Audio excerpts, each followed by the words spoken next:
Okay, I'm back. It's part two. All right. So now that I'm not rushed, we can get into this. So I don't know how I'm going to word this because, like, I don't know what I'm allowed to say or not say. So bear with me and try to track with me here. It comes in a powdery form, but that was not my favorite form. I liked more of that, rockety rock form. Um, and I told Tom about it. And I don't know, Tom did some research or what Tom did, but Tom figured out a way pretty quickly to master doing that with some mega, mega high potency compared to anything that you would get like on the street. Okay. Now,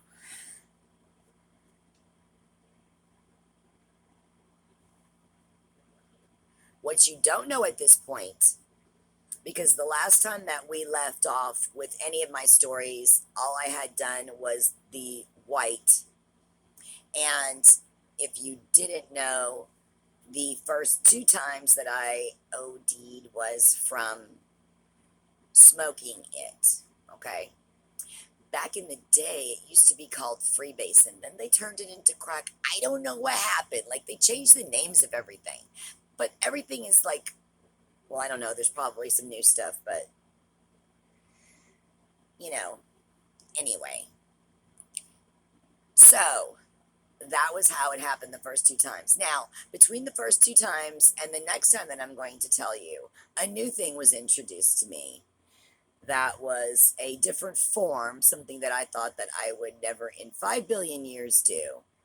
But there's a story about why I started doing that, and I'll tell you that story at another time. So know that of the next three times that I OD'd, um,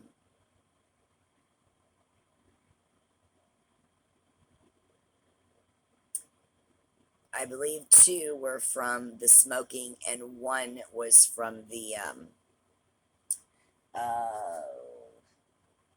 you know,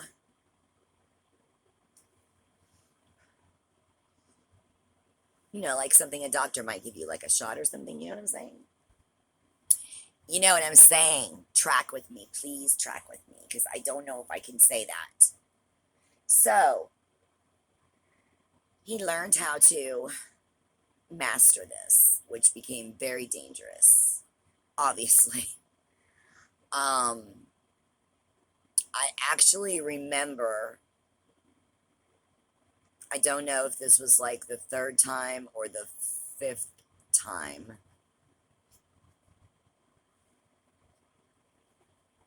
but I could remember it actually happening. Remember, because I told you, like, the first time I remember coming out of it, the second time I don't remember anything.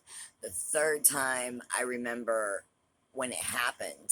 I remember when it happens. I don't remember what happens when I go down and start seizing and all that kind of stuff. I don't remember that, but I do remember, like, I do remember when I did what I did and then, smashing up against the wall. So, it was that same kind of thing where I would wake up on the floor with people's faces all around me, soaking wet, wondering what's going on. Now, around the third time, you start to, like, it's now a pattern, right? You start to recognize, like, oh, okay, this is one of those things. It's happened to me again. Um, I don't know that I remember the fourth time. The fifth time, I remember coming out of it, which was horrendous. And I've actually seen, like, when they do special effects in movies, I've seen this type of a scene before, and it's like exactly what it feels like. Sometimes when people come out of a coma, or what else have I seen it? Probably just, waking up in a hospital when they've been out for a long time. I've seen this where, when you're starting to actually come to. So the last time I know, from what he told me, is the previous time he had stuck his finger in my mouth, like trying to stop me from swallowing my tongue. And I bit, like he has a scar on his finger from where I bit down on his finger. So the last time he knew not to stick his finger in there, so he stuck a wooden spoon in there. And for years, I had that spoon. I finally threw it out, but it had my teeth marks in it from where,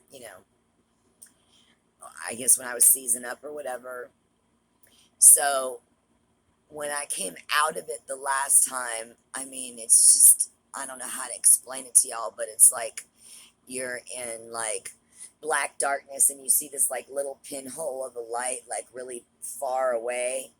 And like you're trying to get to it, but you're not, but it's all happening on like an unconscious level. It's not like a conscious surface level. It's like like a unconscious level. And it's like, you can't talk or anything. It's just like this weird forward motion to the light. And then as you're getting closer to it, the more confusing and loud and weird everything gets.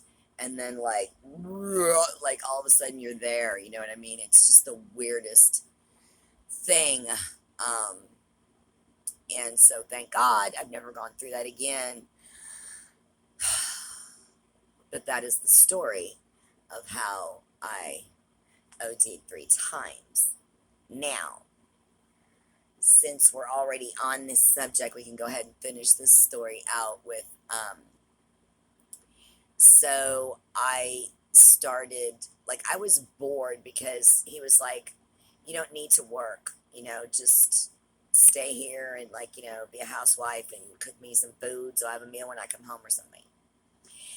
And I was all good with that, except that he didn't want me to do anything at all, like not even the greenage. And I would get so bored being there all day by myself. And he would come home so late, like 7, 8, 9, and then, be so tired and then just go to sleep and go do it again. And so I was getting really bored. And I was like, I want to go work. Well, before that, I started painting. Okay. I started watching Bob Ross on Channel 13, and I'm like, I want to try this, And so he would buy me, painting supplies and all that stuff. And I started painting on the floor, which I can't sit on the floor anymore, but I started painting oil paintings, and they would take a long, long time. And then I started selling them. Like I would tell somebody, if you have a postcard scene or some scene that you've seen that you like, just give it to me and I'll copy it, I'll paint it, and I would charge them so much for my labor and for the materials. And I did that for a little while. And then I was like, I just, want to go back to work. And so I got a waitressing job at a place that was really popular, like so busy, lunchtime, dinner time, nighttime, always busy. And it was like halfway between where I grew up and where I was currently living. And it was amazing. All of the people that would pop in, like from high school and earlier times in my life, and different parties I was at, or I mean, just I ran into all kinds of people at that bar, and I loved working at that bar. And I worked days, I worked nights, I worked all kinds of shifts, and he really didn't like it. And I remember he came in one night, and I mean, it didn't happen all the time, but it has to happen. The one night he comes in, some guy grabbed my butt right in front of him, like right in front of the table. And I mean, I dealt with it, but he was like, I don't like this, you don't need to be working here, blah, blah, blah. And I'm like, well, I ain't got no ring on my finger. Like, I can do what I want to do, you know what I'm saying? So we went back and forth, and he's like, eventually, he's like, you've got to quit that job. And I'm like, I am not your wife. You can't tell me what to do. And he's like, well, if you quit that job, I'll marry you. And I'm like, I don't believe it. So he gets on the phone, calls my parents, and announces to them, yes, like he's going to marry me. So I got on the phone and called my job and quit my job. And we went to the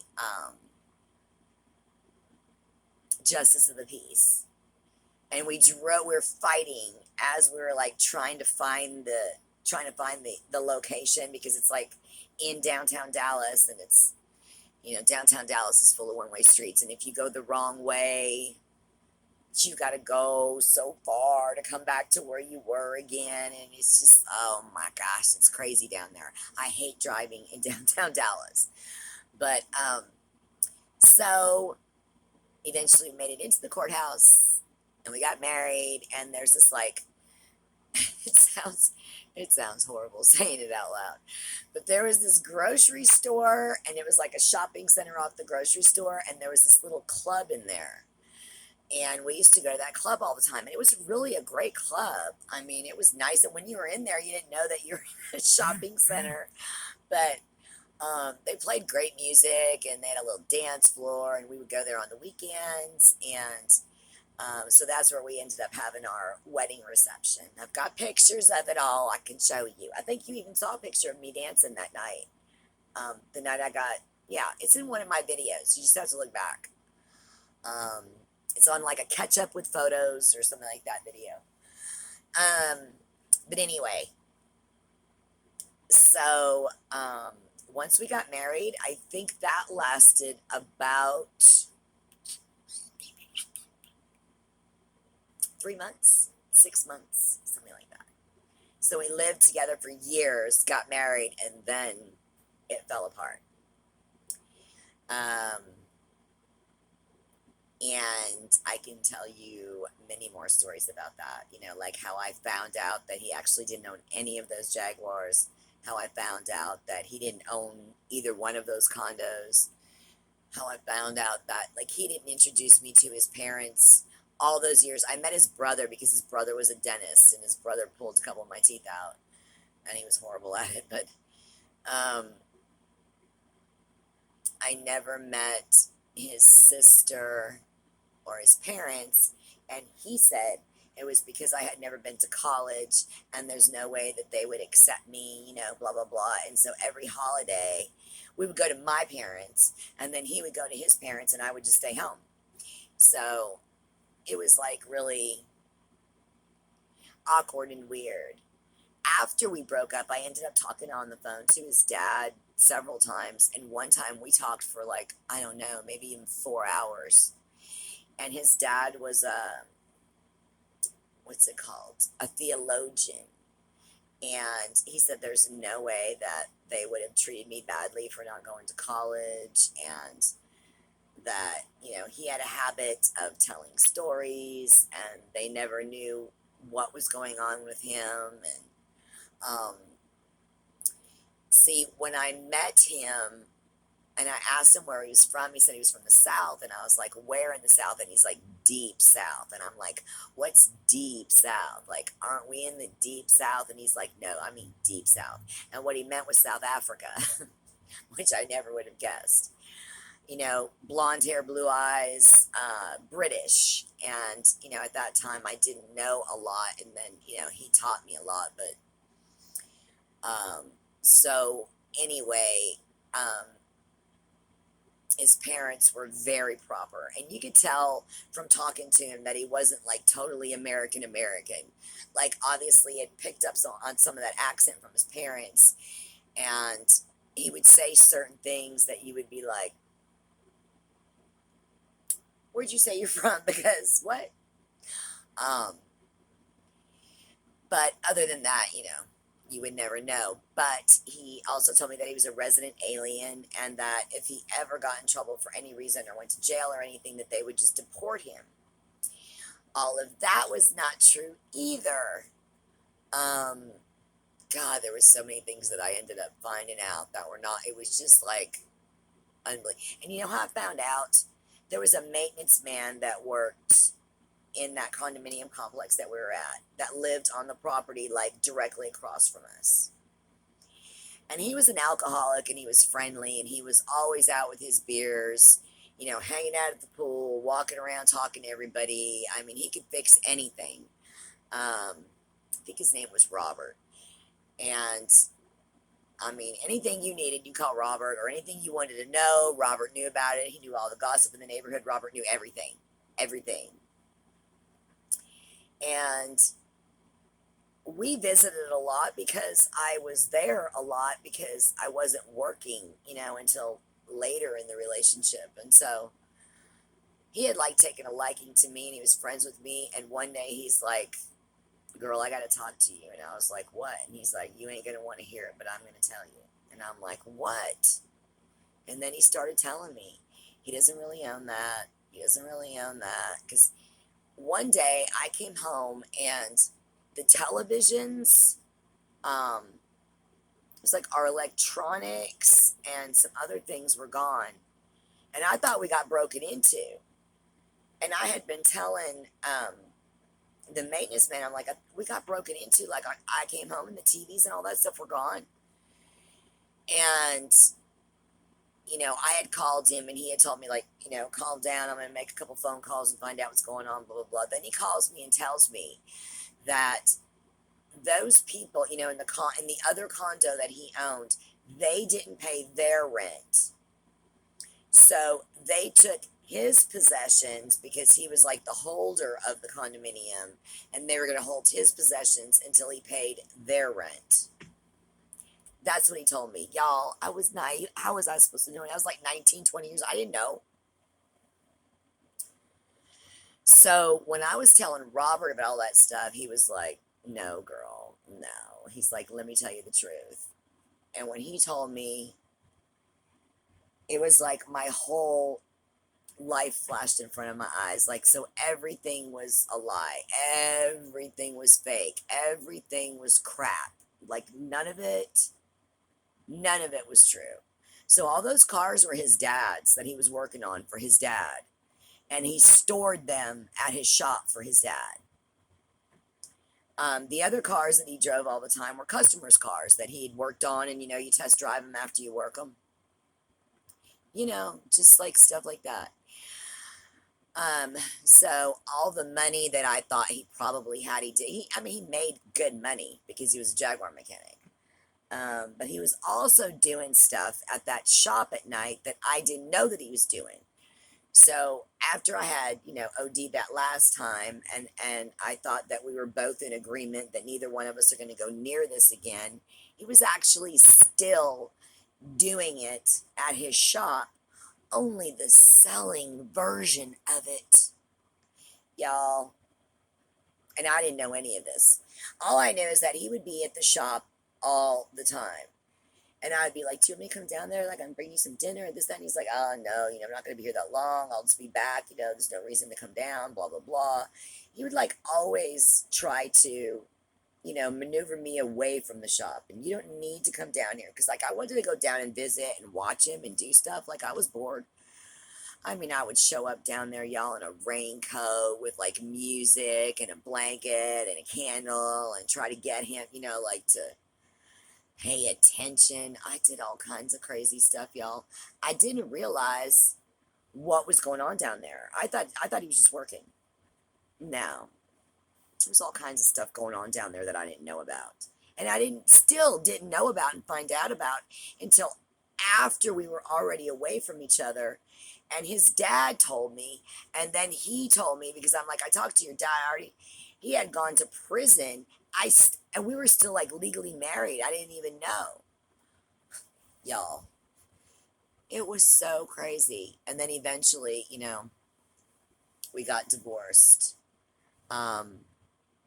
He had said, that I needed to get out. And so I was trying to save enough money from a job to like be able to, put first and last months down on an apartment, security deposit, all that kind of stuff. And I'm like, I'm going to need time. Like, I can't do this in 5 minutes, So eventually he's like, well, you can stay here. I'll just move out. And I'm like, okay. So I stayed there and he moved out. And then that's when he like went to prison and all that stuff. And I didn't even know. We didn't talk forever. And then they let him out on some kind of a technicality or something. Somebody didn't have a warrant or something went wrong with the warrant or something like that. I don't know. But he got out. And I'm like, I thought you said you would get deported. Like if you ever went to jail. And y'all, it was such a mess. It was such a mess. You just think someone is like, I don't know. such a good person because he always like led me to believe that he was so much better than me, you know? Like I would never lie to a person like that and like have our whole lives together like be a lie. Oh, anyway, it'll just get sadder and sadder from this point. So I'm going to call it a night. Now, if you want to see any art, go over to my Instagram account at Rhonda Mills 67. And if you want to see how to cook the city chicken we made tonight, y'all, so delicious. I'm Polish and I grew up on this. And I can't make it that often because it's made with pork and veal. It's very expensive, but we splurged tonight and made a batch of city chicken, and y'all can learn all the ingredients and exactly how to do it and see the finished result over on the Secret Creations. And if you want to win a free painting, go over there and follow me, and then it'll give you a notification when I'm live. But it would be nice if you would also like and subscribe on this channel, because I would also like for this channel to grow and not just like sit here and be stagnant. I get a lot of views, but not a lot of subscribers. And it doesn't cost anything. It's totally free. All you have to do is hit the button and it just tells you, you know, when I put a video out there. That's all. But I appreciate y'all for joining me. Thank you so much. I hope y'all have a fantastic Saturday night, and I will see you tomorrow. Bye, y'all.